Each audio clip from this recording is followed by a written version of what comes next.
দুই বাংলার জনপ্রিয় সঙ্গীতশিল্পী শাহানা বাজপেয়ী অসংখ্য দর্শকপ্রিয় গানে কণ্ঠ দিয়েছেন, সেই সঙ্গে গানও লিখেছেন তিনি। শাহানার গানে উঠে এসেছে বাঙালির যাপিত জীবনের সব গল্প।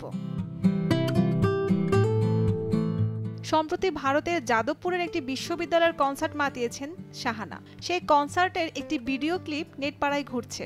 অসংখ্য ভক্ত অনুরাগীরা শেয়ারও করছেন সেই ভিডিওটি। সেই ভিডিওটিতে দেখা যাচ্ছে গান লেখার গল্পের কথা জানাচ্ছেন শাহানা। এসব কথা জানানোর মধ্য দিয়ে উঠে আসে তার কিশোরী বেলার প্রেমের গল্প।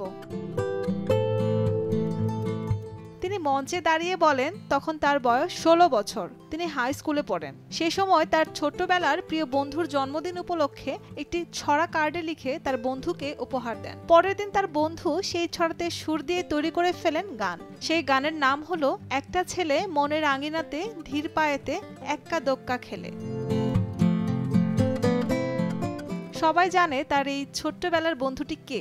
শাহানা মঞ্চে উঠে নিজেও বলেছেন তার ছোট্টবেলার বন্ধুর নাম। শাহানা বলেন, সবাই নিশ্চয় আমার সেই বন্ধুর নাম জানেন, আমি তাকে অনেক ভালোবাসতাম। তারপরেও আবারও একবার তার নাম বলছি, তিনি হলেন অর্ণব চৌধুরী। শাহানা মঞ্চে দাঁড়িয়ে যাদবপুর ইউনিভার্সিটির স্টুডেন্টদের বলেন, আমি ওই ইউনিভার্সিটিতে চান্স পেয়েছিলাম, কিন্তু সেই একটা ছেলের সঙ্গে থাকবো বলে আর পড়া হয়নি এখানে। শাহানা তার ছোট্টবেলার বন্ধু সঙ্গীত শিল্পী সায়ন চৌধুরী অর্ণবকে ভালোবেসে বিয়ে করেছিলেন 2001 সালে। বিয়ের 7 বছর পর তাদের ভালোবাসার সংসারে বিচ্ছেদ আসে 2008 সালে। বর্তমানে দুজনেই পেতেছেন আলাদা সংসার। শাহানা একটা সময় অর্ণবকে উৎসর্গ করে লেখা গান গাইতেন না। তাকে গাওয়ার জন্য অনুরোধ করলে বলতেন, এই গান এখন আর আমার নেই।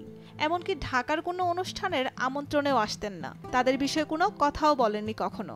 মাঝে কেটে গেছে অনেক বছর। তার অভিমানের পারদও গলেছে কিছুটা। বছর 3 আগে ঢাকার অনুষ্ঠানেও এসেছিলেন শাহানা। জনসম্মুখে এখন অর্ণবের বিষয়ে কথাও বলেন, আর তার গানও করেন। ফারজানা স্মৃতি, সময় সংবাদ, ঢাকা।